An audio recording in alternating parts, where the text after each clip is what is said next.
कहाणी सोमवारची साधी. रिमझिम पडत असलेला पाऊस, हवेत आलेला गारवा आणि संध्याकाळी घरात आईची सुरू असलेली स्वयंपाकाची लगबग अनेकांनी अनुभवली असेल. श्रावणी सोमवार शाळेतून घरी गेल्यावर आई दिसेल या गोष्टीसाठी आवडायचा.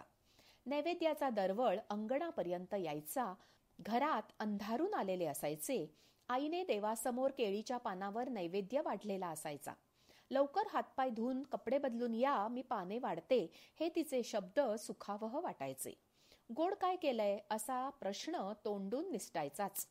दर श्रावणी सोमवारी सुधारस, शिरा, खीर, साखर भात यापैकी काहीतरी एक गोड असायचे.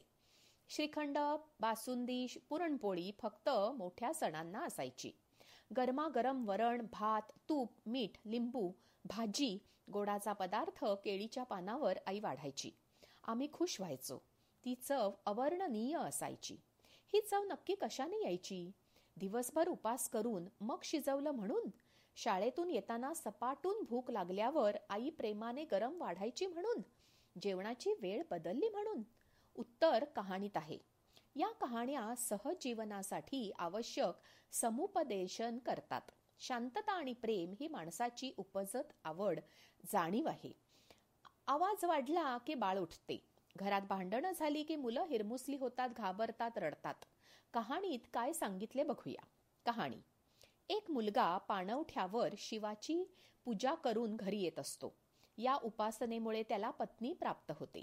लग्न झाल्यानंतर तो श्रावणी सोमवारी बायकोला सांगतो, तू जेवून घे, मला घरी यायला उशीर होईल. तरीही ती स्त्री सुलभ स्वभावाप्रमाणे वाट बघते. खूप वेळ वाट बघून जेवायला बसणार इतक्यात नवरा घरी येतो. ती जेवणाचे ताट बाजूला सारून त्याची सरबराई करते. असे 4 सोमवारी झाल्यावर तिला हिरे माणके मिळतात. ती कुठून आली हे आधी नवऱ्याला सांगत नाही, पण नंतर सांगते. तिला ऐश्वर्य मिळाले तसे सर्वांना मिळो असे सांगून कहाणी संपते. भावार्थ. उपास करून श्रीमंती येत नाही. उपास नवऱ्यावरच्या प्रेमापोटी आपोआप घडला ते प्रेम आवश्यक असते. नवऱ्याला आपुलकी आणि बायकोला मान दिला की समृद्धी चालत घरात येते. समृद्धी म्हणजे केवळ पैसा नव्हे. प्रतिष्ठा, प्रसिद्धी, मान, समाधान, जीवाभावाची माणसं, हाकेला धावून येणारे लोक, आरोग्य, रात्रीची शांत झोप आणि 2 वेळेला सुग्रास भोजन, हे सर्व समृद्धीत येतं. वेळेला हे महत्वाचे आहे. नुसतं असून उपयोग नसतो, त्याचा उपभोग घ्यावा. उपभोग घेता यावा म्हणून आरोग्य उत्तम हवे. आरोग्यासाठी नियम हवेत. नियम असेल तरच शिस्त राहते आणि शिस्त असली की भरभराट होते. प्रत्येक गोष्टीला वेळ आणि पद्धत असते, ती पाळायला हवी. मन म्हणतं केलं आणि जन म्हणतं झालं असे करू नये. प्रत्येक क्षणाचा आनंद घेत आयुष्य जगता यावे म्हणून व्रतवैकल्ये सांगितली गेली.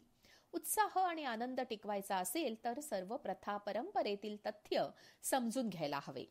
नवरा आल्यावर जेवण दूर सारणारी बायको नवऱ्याला प्रेमाने बांधून ठेवत होती. कोणीही येवो, काहीही होवो, मोबाईल आणि टीव्हीवरची न हटणारी नजर आजच्या असमाधानाचे मूळ आहे. संपत्ती मिळाली तरी बायकोवर असलेला विश्वास ही संस्कृती आहे. किरकोळ गोष्टीत धारेवर धरले जाणे हे आजच्या आयुष्यातील असंतोषाचे कारण आहे. नवरा बायको दोघात असलेल्या नात्याला वेळ द्यायला हवा, एकमेकांना स्वीकारायला हवे.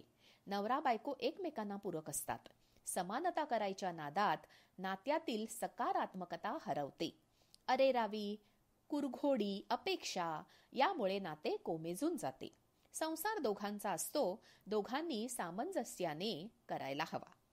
एकमेकांना सांभाळून घ्यायला हवे. जेवणासाठी वाट बघणे हा नियम नाही. मनातून वाटत नसेल तर जबरदस्तीने थांबण्यात अर्थ नाही. प्रेम असेल तर कोणत्याही परिस्थितीतून मार्ग निघतो. नवरा बायकोचे नाते फुलवण्यासाठी वेळ आणि संयम हवा. सहजीवनासाठी तू मी नाही तर आपण दोघे असा विचार असावा लागतो. या कहाणीत पुरुषाला शिवाची नेमाने पूजा करायला सांगितली आहे. हल्ली बायका कोणतीही गोष्ट करायला सांगितली की आम्हीच का करायची आणि अमुक करू नका म्हटलं की आम्ही का करायचे नाही असे म्हणतात. इतका न्यूनगंड स्त्रियांच्या मनात आहे. सतत पुरुषांशी तुलना करण्याच्या नादात तारतम्य हरवले आहे. मंगळागौरी, हरतालिका, वड फक्त बायका पुजतात. ते स्त्रियांना नको असते. शिवलिंग, कार्तिकेय आणि शनीची पूजा बहुत करून पुरुष करतात, ती बायकांना करायची असते. रुक्मिणी स्वयंवर, व्यंकटेश स्तोत्र बायकांनी वाचावे आणि गुरुचरित्र, रुद्र पुरुष वाचतात. सगळ्यांनी सगळे केले पाहिजे हा अट्टाहास चुकीचा आणि हास्यास्पद आहे. देवीची ओटी भरायची किंवा हरतालिकेची पूजा करायची म्हणून पुरुषांनी आंदोलन केल्याचं काही आठवत नाही. आपल्याला नक्की काय हवंय याचा स्त्रियांनी विचार करायला हवा. नवरा हा सहचर आहे, शत्रुपक्ष नाही. त्याला आणि त्याच्या घरच्यांना कमी लेखण्यात स्त्रियांचेच नुकसान होते. समानतेच्या नादात पुरुषांवर अन्याय आणि स्वतःचे हसे करून घेतात. पूर्वी स्त्रियांना कमी लेखले गेले असे मनावर उगाच बिंबवले गेले आहे. आज स्त्रियांची चेष्टा केली जाते तितकी पूर्वी खात्रीने होत नव्हती.